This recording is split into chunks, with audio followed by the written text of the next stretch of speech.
Hello friends, എല്ലാവർക്കും Shruthi's learning സ്ക്വയറിലേക്ക് സ്വാഗതം. ഇന്നത്തെ ക്ലാസ്സിൽ നമ്മൾ ഡിസ്കസ് ചെയ്യാൻ പോകുന്നത് ഇന്ന് നടന്നിട്ടുള്ള ഡിഗ്രി ലെവൽ പ്രിലിംസിന്റെ ഫേസ് 2ന്റെ ഇംഗ്ലീഷിന്റെ ക്വസ്റ്റ്യൻസ് ആണ് കേട്ടോ. അപ്പോൾ നമുക്ക് സ്റ്റാർട്ട് ചെയ്യാം. ആദ്യത്തെ ചോദ്യം, from the given options choose the option that is nearest in meaning to the underline word. Nearest in meaning ആണ് കേട്ടോ, സിനോണിം ആണ് ചോദിച്ചിട്ടുള്ളത്. ഓക്കെ, നമുക്ക് ക്വസ്റ്റ്യൻ നോക്കാം. The woman's husband tends to vituperate her when he drinks. വിറ്റുപ്പറേറ്റിന്റെ similar in meaning ഏതായിട്ടാണ് വരുന്നത്? Answer abuse ആണ് കേട്ടോ, എബ്യൂസ് ആണ്. അപ്പൊ വിറ്റുപറേറ്റ് എന്ന് പറഞ്ഞാൽ എന്താ? കുറ്റപ്പെടുത്തുക അല്ലെങ്കിൽ കുറ്റം കാണുക, ആക്ഷേപിക്കുക, അതേ മീനിങ് ആണ് എബ്യൂസ്. അപ്പൊ നമ്മൾ ഈ വിറ്റുപറേറ്റ് എന്ന് പറഞ്ഞിട്ടുള്ള വാക്കുണ്ടല്ലോ, നമ്മുടെ സിനോണിംസിന്റെ ക്ലാസ്സിൽ നമ്മൾ എടുത്തിട്ടുള്ളതാണ്. അപ്പൊ നമ്മൾ കോഡൊക്കെ വെച്ച് കണക്ട് ചെയ്ത് പറഞ്ഞു കൊടുത്തതാണ് കേട്ടോ. ഈ വിറ്റും പെറുക്കിയൊക്കെ നടക്കുന്ന ആൾക്കാരെ പലരും കുറ്റപ്പെടുത്തും, അബ്യൂസ് ചെയ്യും എന്നുള്ള രീതിയിലൊക്കെ നമ്മൾ കോഡ് വെച്ച് കണക്ട് ചെയ്ത് പഠിപ്പിച്ചാണ്. ക്ലാസ് കണ്ട എല്ലാവരും ശരിയാക്കി തന്നെ ഞാൻ പ്രതീക്ഷിക്കുകയാണ് കേട്ടോ. ഇനി എപ്രേസ് എന്ന് പറഞ്ഞാൽ എന്താ? നിർണ്ണയിക്കുക എന്നൊക്കെ ഒരു മീനിങ് ആണ് കേട്ടോ. എപ്രിഷിയേറ്റ് നിങ്ങൾക്ക് അറിയാലോ, എപ്രിഷിയേറ്റ് ചെയ്യുക, അഭിനന്ദിക്കുക, എൻകറേജ് ചെയ്യുക അല്ലെ, എൻകറേജ് ചെയ്യുക. ഓക്കെ, ഇനി നമുക്ക് അടുത്ത ക്വസ്റ്റ്യൻ നോക്കാം. Fill in the blanks with appropriate words given in the option so that the sentence appears to be in the correct form of tense. The flight dash before we reach the airport. ഞങ്ങൾ എയർപോർട്ടിൽ എത്തുന്നേക്കാളും മുമ്പ് flight പോയിട്ടുണ്ടാവും അല്ലെ. Will have taken of ആണ്, will have taken of. Answer എന്താണ്? Will have taken of കേട്ടോ. അടുത്ത ചോദ്യം, which of the following is correctly spelled? ഏതാ ആൻസർ? ട്രെസ്പാസ് ആണ്. ട്രെസ്പാസ് എന്ന് പറഞ്ഞാൽ എന്താ? അനുവാദം കൂടാതെ പ്രവേശിക്കുക എന്നൊക്കെ ഒരു മീനിങ് ആണ് കേട്ടോ. ഇത് നമ്മൾ നമ്മുടെ ടെലഗ്രാം ചാനലിൽ പോൾ ചെയ്തിട്ടുള്ള ഒരു ക്വസ്റ്റ്യൻ ആയിരുന്നു. അടുത്ത ചോദ്യം നമുക്ക് നോക്കാം. Choose an appropriate question tag and fill in the blanks. He is never late for the classes dash. He is never late. ഇവിടെ ശ്രദ്ധിക്കുക, നെവർ ഉണ്ട് അല്ലെ. നെവർ കണ്ടപ്പോൾ നമുക്ക് മനസ്സിലായത് നെഗറ്റീവ് ആണ്. അപ്പൊ ഇവിടെ എന്തായാലും പോസിറ്റീവ് ആയിരിക്കണം. ഓക്കെ, അപ്പൊ നമുക്ക് നെഗറ്റീവ് ആയിട്ടുള്ള ആൻസേഴ്സ് എടുത്ത് മാറ്റാലോ. ഇത് രണ്ടും നമുക്ക് വേണ്ട അല്ലെ. അപ്പൊ ഒന്നല്ലെങ്കിൽ ഡസ് ഹി അല്ലെങ്കിൽ ഇസ് ഹി. ഇവിടെ നോക്കിയേ, ആദ്യം വന്നിട്ടുള്ളത് ആരാണ്? ഇസ് ആണ്. അപ്പൊ അതുകൊണ്ട് തന്നെ ഇവിടുത്തെ ആൻസർ എന്തായിരിക്കും? ഇസ് ഹി ആണ് നമ്മുടെ ആൻസർ ആയിട്ട് വരിക കേട്ടോ. അടുത്ത ചോദ്യം, choose the appropriate feminine form of horse from the following options. Answer എന്താ? മേയർ ആണ് അല്ലെ. നമ്മുടെ കഴിഞ്ഞ ക്ലാസ്സിൽ നമ്മൾ പഠിപ്പിച്ചിട്ടുള്ള ഒന്നായിരുന്നു കേട്ടോ, മേയറും ഹോഴ്സും. നമ്മൾ കളക്റ്റീവ് നൗൺസും അതുപോലെ തന്നെ യങ് വൺസും ഫെമിനൈൻ ഫോമും ഇതെല്ലാം എടുത്തിരുന്നു കേട്ടോ. അടുത്ത ചോദ്യം, his dash early in the morning helped him score well. Answer rising ആണ്. His rising early in the morning helped him score well. Reason ചോദിക്കുകയാണെങ്കിൽ പൊസസീവ് അഡ്ജക്റ്റീവ്സിന് ശേഷം വരേണ്ടത് ജെറൻഡ് ആയിരിക്കണം. ഓക്കെ, ING ഫോം ആയിരിക്കണം വരേണ്ടത് കേട്ടോ. അതായത് ഹിസ്, ഹെർ, യുവർ എന്നുള്ള വാക്കുകൾക്കൊക്കെ ശേഷം, അതായത് പൊസസീവ് അഡ്ജക്റ്റീവ്സിന് ശേഷം എന്താ വരേണ്ടത്? ജെറൻഡ് ഫോം വേണം വരാൻ. വെർബിന്റെ ഒപ്പം ING ഫോം വേണം വരാൻ. അടുത്ത ക്വസ്റ്റ്യൻ നോക്കാം.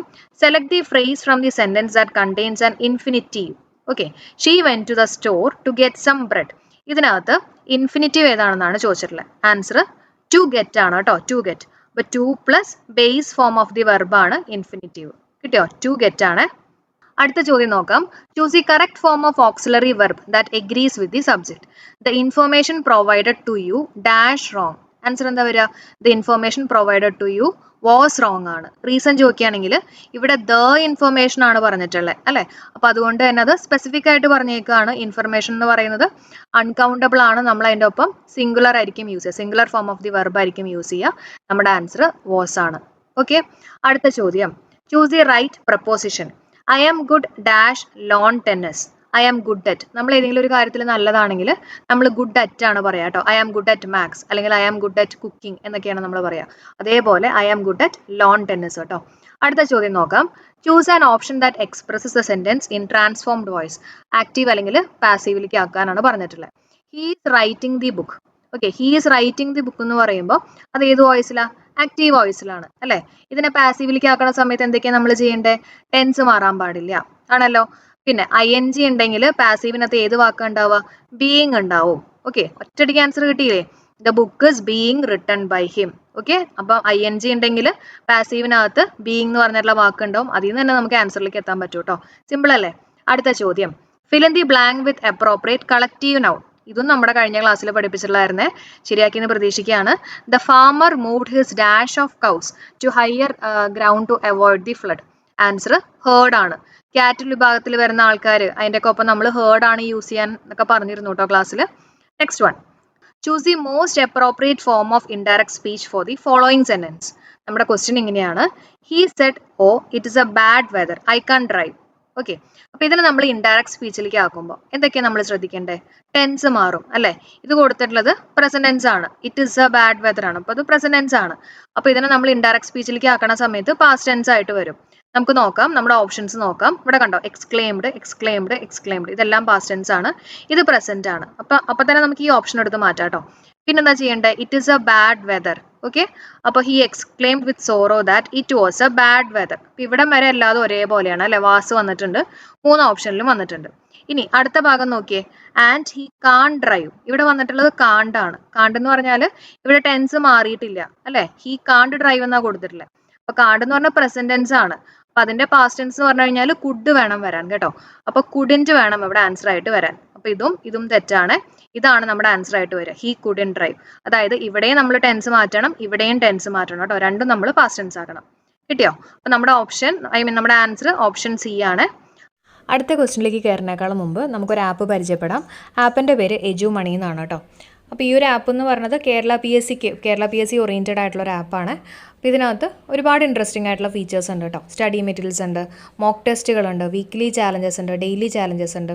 അപ്പോൾ ഞാൻ ജസ്റ്റ് ഓരോന്നൊന്ന് പറഞ്ഞു തരാം. ഇപ്പോൾ സ്റ്റഡി മെറ്റീരിയൽസ് ആണെങ്കിൽ നമുക്ക് ഇപ്പോൾ കേരളം ഒരുപാട് ടോപ്പിക്സുകൾ നമുക്ക് പഠിക്കാനുണ്ടല്ലോ. ടോപ്പിക്കിലാണോ നിങ്ങൾ വീക്കായിട്ടുള്ളത്, ആ ഒരു ടോപ്പിക്ക് നിങ്ങൾ സെലക്ട് ചെയ്യാൻ നോക്കുക. അപ്പോൾ സപ്പോസ് ഞാൻ ഇംഗ്ലീഷാണ് സെലക്ട് ചെയ്യുന്നതെന്ന് വിചാരിച്ചോളൂ കേട്ടോ. ഇംഗ്ലീഷിനകത്ത് കണ്ടോ ഓരോ ടോപ്പിക് വൈസ് ആയിട്ട് കൊടുത്തിട്ടുണ്ട്. പ്രപ്പോസിഷനാണ് ഞാൻ എടുക്കണമെന്ന് വിചാരിച്ചോ. നമ്മുടെ ക്വസ്റ്റ്യൻ ഇതാണ്, she sat dash the arm chair. Answer ഇന്നാണ്. കാരണം ആം ചെയർ എന്ന് പറയുമ്പോൾ ചാരി കസേര, അപ്പോൾ അതിനകത്ത് എന്നുള്ളൊരു മീനിങ്ങിലാണ് വരുന്നത് അല്ലേ. സാധാരണ ഡാഷ് ചെയർ ആണെങ്കിൽ ഓൺ ദി ചെയർ ആണ് വരിക അല്ലേ. അപ്പോൾ അത് നോട്ട് ചെയ്യുക. അപ്പോൾ ഇതേപോലെയുള്ള ഓരോ ടോപ്പിക് വൈസ് ആയിട്ടുള്ള കണ്ടൻസ് നിങ്ങൾക്ക് കിട്ടുന്നതായിരിക്കും കേട്ടോ. അപ്പോൾ സ്റ്റഡി മെറ്റീരിയൽസ് ഒക്കെ നിങ്ങൾ മാക്സിമം യൂട്ടിലൈസ് ചെയ്യാൻ നോക്കുക. അതേപോലെ തന്നെ മോക്ക് ടെസ്റ്റും ഇതേപോലെ തന്നെ ടോപ്പിക് വൈസ് ആയിട്ട് തന്നെ നമുക്ക് മോക്ക് ടെസ്റ്റുകളുണ്ട്. അപ്പോൾ ഇതിൻ്റെയൊക്കെ ഒരു പ്രത്യേകത എന്ന് പറഞ്ഞു കഴിഞ്ഞാൽ നമുക്ക് ഒരു മിനിമം സമയം കൊണ്ട് മാക്സിമം ക്വസ്റ്റ്യൻസ് വർക്കൗട്ട് ചെയ്യാം അല്ല, ടൈം മാനേജ്മെൻറ്റ് നമുക്ക് കിട്ടുകയാണ്. അപ്പോൾ മാക്സിമം നിങ്ങൾ എല്ലാവരും ചെയ്ത് നോക്കുക. കാരണം നമ്മൾ എക്സാം ഹാളിൽ മാക്സിമം ക്വസ്റ്റ്യൻസ് ആണ് നമ്മൾ ഫേസ് ചെയ്യേണ്ടതായിട്ട് വരുന്നത് അല്ലേ. അപ്പോൾ മാക്സിമം നിങ്ങൾ ഇതേപോലെയുള്ള മോക്ക് ടെസ്റ്റുകളൊക്കെ അറ്റൻഡ് ചെയ്യാൻ നോക്കുക കേട്ടോ. അതുപോലെ തന്നെ എക്സാം പേപ്പേഴ്സ് ഉണ്ട്. ഇതിനകത്ത് കണ്ടോ ഡിഗ്രി പ്രിലിംസിൻ്റെ സെറ്റുകൾ കൊടുത്തിട്ടുണ്ട്, അല്ലെങ്കിൽ 10th എക്സാമിന് വേണ്ടിയിട്ടുള്ള LDCക്ക് വേണ്ടിയിട്ടുള്ള, അങ്ങനെ ഓരോ ടോപ്പിക് വൈസ് ആയിട്ടുള്ള ക്വസ്റ്റ്യൻ പേപ്പേഴ്സ് ഉണ്ട്. അപ്പോൾ അത് നിങ്ങൾക്ക് വർക്കൗട്ട് ചെയ്യാം. അപ്പോൾ മാക്സിമം ഇതൊക്കെ ഒന്ന് ചെയ്ത് നോക്കുക. അതേപോലെ തന്നെ വീക്ക്ലി ചാലഞ്ചസ് ഉണ്ട്. അപ്പോൾ വീക്ക്ലി ചാലഞ്ചസിൻ്റെ കാര്യം പറഞ്ഞപ്പോഴാണ് കേട്ടോ നമ്മുടെ കഴിഞ്ഞ ആഴ്ച വീക്ക്ലി ചാലഞ്ചറിലെ വിന്നറായിട്ട് വന്നിട്ടുള്ള വിജിനാണ്. 1000 റുപ്പീസാണ് ക്യാഷ് പ്രൈസ്. സെക്കൻഡ് പ്രൈസ് അഖിലയാണ്, 500 റുപ്പീസാണ്. പിന്നെ തേർഡ് പ്രൈസ് ആര്യയ്ക്കാണ് കേട്ടോ, 100 റുപ്പീസാണ്. അപ്പോൾ എല്ലാവർക്കും കൺഗ്രാറ്റ്സ്. അപ്പോൾ വീക്ക്ലി ചാലഞ്ചസിനകത്ത് ഞാൻ ജസ്റ്റ് ഒന്ന് കാണിച്ചു തരാം. കണ്ടോ, നമ്മുടെ ഡിഗ്രി പ്രിലിമിനറി എക്സാമിനേഷൻ്റെ ഭാഗമായിട്ട് ഇപ്പോൾ ഒരു 3 ഡേയ്സിൻ്റെ ഒരു ചാലഞ്ച് നടക്കുകയാണ് കേട്ടോ. ഇന്നാണ് അവസാനിക്കുന്നത്. അപ്പോൾ ആർക്കെങ്കിലും താല്പര്യം ഉണ്ടെങ്കിൽ നിങ്ങൾക്കത് ആ ക്വസ്റ്റ്യൻസ് അറ്റൻഡ് ചെയ്യാം. ഫസ്റ്റ് പ്രൈസ് 3 ഡേയ്സിൻ്റെ ആയതുകൊണ്ട് തന്നെ ഫസ്റ്റ് പ്രൈസ് ഇതിനകത്ത് 500 ആണ്. അല്ലാതെ നമ്മൾ സാധാരണ നടക്കുന്ന വീക്ക്ലി ചാലഞ്ചസിനകത്ത് ഫസ്റ്റ് പ്രൈസ് കൊടുക്കുന്ന 1000 റുപ്പീസാണ് കേട്ടോ. അടുത്തത് ഡെയിലി ചാലഞ്ചസ് ആണ്. അപ്പോൾ ഡെയിലി ചാലഞ്ചസിനകത്ത് നമുക്ക് ഓരോ ടോപ്പിക് വൈസ് ആയിട്ട് ഓരോ ദിവസം നമുക്ക് പഠിക്കാനുണ്ടാവും. ഇപ്പോൾ ഇന്ന് കേരള ഫാക്സ് ആണെങ്കിൽ നാളെ ചിലപ്പോൾ ഇംഗ്ലീഷിലെ ഇപ്പം പ്രപ്പോസിഷൻ ആയിരിക്കും, അല്ലെങ്കിൽ പിറ്റേ ദിവസം മാത്സ് ആയിരിക്കും. അങ്ങനെ നമ്മൾ അറിയാണ്ട് തന്നെ നമ്മൾ ഓരോ ടോപ്പിക്കായിട്ട് നമ്മൾ പോർഷൻസ് കവർ ചെയ്ത് പോകും കേട്ടോ. അപ്പോൾ എല്ലാവരും ഒന്ന് മാക്സിമം ചെയ്ത് നോക്കുക. അപ്പോൾ ഇതിനകത്ത് ഇപ്പോൾ കഴിഞ്ഞ എക്സാംസിൽ ഇപ്പോൾ കഴിഞ്ഞ ഡെയിലി ചാലഞ്ചിലാണെന്നുള്ള ഭാഷ, സാഹിത്യം, അതിൻ്റെയൊക്കെ ഫസ്റ്റ്, സെക്കൻഡ്, തേർഡ് അങ്ങനെ 10 പേരുടെ പേര് ഇതിനകത്ത് ഡിസ്പ്ലേ ചെയ്യും കേട്ടോ. അപ്പോൾ സ്പോർട്സിൻ്റെ ആണെങ്കിൽ ഇതൊക്കെ കഴിഞ്ഞതാണ്. അപ്പോൾ എല്ലാവരും മാക്സിമം ഒന്ന് ട്രൈ ചെയ്ത് നോക്കാം കേട്ടോ. അതേപോലെ ഉണ്ടല്ലോ ഇതിനകത്ത് ലീഡർ ബോർഡ് ഉണ്ട്. അപ്പോൾ ലീഡർ ബോർഡിനകത്താണ് നമ്മുടെ പൊസിഷൻ കാണിക്കുക കേട്ടോ. നമ്മൾ കുറേ ക്വസ്റ്റ്യൻസ് ഒക്കെ വർക്കൗട്ട് ചെയ്ത് നമ്മുടെ കോമ്പറ്റീറ്റേഴ്സിനെ വെച്ച് നമ്മുടെ ഒരു ചെറിയൊരു കമ്പാരിസൺ ആണ് കേട്ടോ. നമ്മൾ ഏത് പൊസിഷനിലാണ് വരുന്നതെന്നൊക്കെ നമുക്ക് അറിയാൻ പറ്റും. ഓക്കെ, അപ്പോൾ ശരിക്കും പറഞ്ഞാൽ ഇതൊരു ഹെൽത്തി കോമ്പറ്റീഷനായിട്ട് നമുക്കൊരു വാശി വരികയാണ് അല്ലേ. നമുക്ക് അവരെയൊക്കെ തോപ്പിച്ച് നമുക്ക് ലീഡർ ബോർഡിൽ എങ്ങനെയെങ്കിലുമൊക്കെ വരണം എന്നുള്ളൊരു വാശിയൊക്കെ വരുന്ന ഒരു ഇതാണ് കേട്ടോ. അപ്പോൾ എല്ലാവരും മാക്സിമം യൂട്ടിലൈസ് ചെയ്യുക. സ്റ്റഡി മെറ്റീരിയൽസ് നല്ല രീതിയിൽ പഠിക്കുക. എന്നിട്ട് അതിനെ ബേസ് ചെയ്തിട്ടായിരിക്കും നമ്മുടെ ഡെയിലി എക്സാമും വീക്ക്ലി ചാലഞ്ചൊക്കെ നടക്കുന്നത് കേട്ടോ. അപ്പോൾ വീക്ക്ലി ചാലഞ്ച് വഴി നിങ്ങൾക്ക് പഠിച്ചുകൊണ്ട് തന്നെ ഏൺ ചെയ്യാനുള്ള ഒരു അവസരം കിട്ടുകയാണ്. അപ്പോൾ എല്ലാവരും മാക്സിമം യൂട്ടിലൈസ് ചെയ്യുക. അപ്പോൾ ഈ ഒരു ആപ്പിൻ്റെ ഡീറ്റെയിൽസ് ഞാൻ ഡിസ്ക്രിപ്ഷനിലും കൊടുക്കാം, അതേപോലെ തന്നെ കമൻറ്റുമായിട്ട് പിൻ ചെയ്യാം കേട്ടോ. അപ്പോൾ ജോയിൻ ചെയ്യാത്തവരുണ്ടെങ്കിൽ മാക്സിമം നിങ്ങൾ ആപ്പിനകത്ത് ജോയിൻ ചെയ്യുക, ക്വസ്റ്റ്യൻസ് ഒക്കെ വർക്കൗട്ട് ചെയ്യുക. ഓക്കെ, അപ്പോൾ നമുക്ക് അടുത്ത ക്വസ്റ്റ്യനിലേക്ക് വരാം. അടുത്ത ക്വസ്റ്റ്യൻ നോക്കാം. Choose the most appropriate word to fill in the blank. Those tablets are really effective ആണ് അല്ലേ. Those tablets are really effective. My headache is much better now. അതായത് ആ ടാബ്ലറ്റ്സ് കഴിച്ചപ്പോൾ ആ ടാബ്ലറ്റ്സ് നല്ല എഫക്റ്റീവ് ആണ്, എൻ്റെ ഹെഡ് ഏക്ക് ഇപ്പോൾ കുറച്ച് കുറവുണ്ട്, ഞാൻ കുറച്ചുകൂടെ ബെറ്റർ ആയി എന്നുള്ളൊരു മീനിങ് ആണ് വരുന്നത് കേട്ടോ. അടുത്ത ചോദ്യം നോക്കാം. Choose the correct meaning of the foreign words and phrases out of the 4 options. Via media എന്ന് പറഞ്ഞാൽ എന്താ? ത്രൂ മീഡിയ അല്ലേ. എന്ന് പറഞ്ഞാൽ മീഡിയനൊക്കെ നമ്മൾ മിഡിൽ കോഴ്സ് ആയിട്ടാണ് പറയുക അല്ലേ. മിഡിൽ കോഴ്സ് ആണ് കേട്ടോ answer. Next one, choose the appropriate option to fill in the blank. Can you speak dash Spanish. Spanish ആണ് അല്ലേ. സ്പാനിഷ് എന്ന് പറഞ്ഞിട്ടുള്ള ഒരു ലാംഗ്വേജ് ആണ്, സ്പാനിഷ് ആണ്. അപ്പൊ അതിന് മുമ്പിൽ നമ്മൾ ആർട്ടിക്കിൾ ഒന്നും യൂസ് ചെയ്യേണ്ട ആവശ്യമില്ല അല്ലെ. നോ ആർട്ടിക്കിൾ ആണ് വരുന്നത്. ഓക്കെ, ഇനി സ്പാനിഷുകാർ എന്നൊക്കെ പറയുമ്പോഴാണ് നമ്മൾ ദ എന്ന് പറഞ്ഞിട്ടുള്ള ഡെഫിനറ്റ് ആർട്ടിക്കിൾ യൂസ് ചെയ്യുക. അടുത്ത ചോദ്യം, Complete the sentence using the right phrasal verb. The meeting has been put dash till tomorrow. അപ്പോൾ മീനിങ് കൊടുത്തിട്ടുണ്ട് പോസ്റ്റ്പോൺ. ഏതായിരുന്നു? പുട്ട് ഓഫ് ആണ് പോസ്റ്റ്പോൺ അല്ലേ? പുട്ട് വെച്ചിട്ടുള്ള കോഡ് ക്ലാസ് നമ്മൾ ചെയ്തിട്ടുണ്ട് കേട്ടോ. പുട്ട് ഓഫ് എന്ന് പറഞ്ഞു കഴിഞ്ഞാൽ പോസ്റ്റ്പോൺ ചെയ്യുക, പുട്ട് ഓൺ എന്ന് പറഞ്ഞാൽ എന്താ? ധരിക്കുക. ഇതൊക്കെ ഓർമ്മയുണ്ടെന്ന് പ്രതീക്ഷിക്കുകയാണ്. അടുത്ത ചോദ്യം, replace the underline text with the correct idioms of phrases given in the options. The police officer left no stone unturned in his search for the serial killer. അപ്പം ഈ ലെഫ്റ്റ് നോ സ്റ്റോൺ അൺടേണിന്റെ corresponding ആയിട്ടുള്ള meaning, ഈ ഒരു ഇഡിയത്തിന്റെ meaning എന്താണ് വരിക? Answer, try every possible way. നമ്മൾ കഴിഞ്ഞ ക്ലാസ്സിൽ, എനിക്ക് തോന്നുന്നു കഴിഞ്ഞ 2 ദിവസം മുമ്പത്തെ ക്ലാസ്സിലായിരുന്നു ഈ ഒരു ഇഡിയം ഡിസ്കസ് ചെയ്തിരുന്നത് കേട്ടോ. അപ്പോൾ എല്ലാവരും ശരിയാക്കിയെന്ന് വിശ്വസിക്കുകയാണ്. അടുത്ത ചോദ്യം നോക്കാം. Choose the correct degree of comparison for the given sentence. Delhi is bad than Mumbai in terms of pollution. Answer എന്താ വരുന്നത്? ആൻസർ ഓപ്ഷൻ ഡി ആണ് കേട്ടോ. Delhi is verse than Mumbai in terms of pollution ആണ്. ഓക്കെ, കമ്പാരിറ്റീവ് ഫോം എന്ന് പറയുമ്പോൾ എന്താ വരിക? വേഴ്സും than ആയിരിക്കും വരിക അല്ലേ? ഓക്കെ, അപ്പോൾ ബാഡ്, വേഴ്സ്, വേഴ്സ്റ്റ് ആണ്. അപ്പോൾ വേഴ്സ് ദാൻ ആണ് നമ്മുടെ ആൻസർ ആയിട്ട് വരിക കേട്ടോ. Next one, choose the best one word substitute for the underlined phrase in the sentence. We have bought A new sewing machine that can easily be carried anywhere. എളുപ്പത്തിൽ carry ചെയ്യാൻ പറ്റുന്ന ഒന്നിനെ നമ്മൾ എന്താ പറയുക? പോർട്ടബിൾ എന്ന് പറയും അല്ലേ? പോർട്ടബിൾ എന്ന് പറഞ്ഞാൽ നമുക്ക് എളുപ്പത്തിൽ ക്യാരി ചെയ്യാൻ പറ്റുന്ന ഒന്നിനെയാണ് നമ്മൾ പോർട്ടബിൾ എന്ന് പറയാം കേട്ടോ. ഇനി പോർട്ടബിൾ എന്ന് പറഞ്ഞാൽ എന്താ?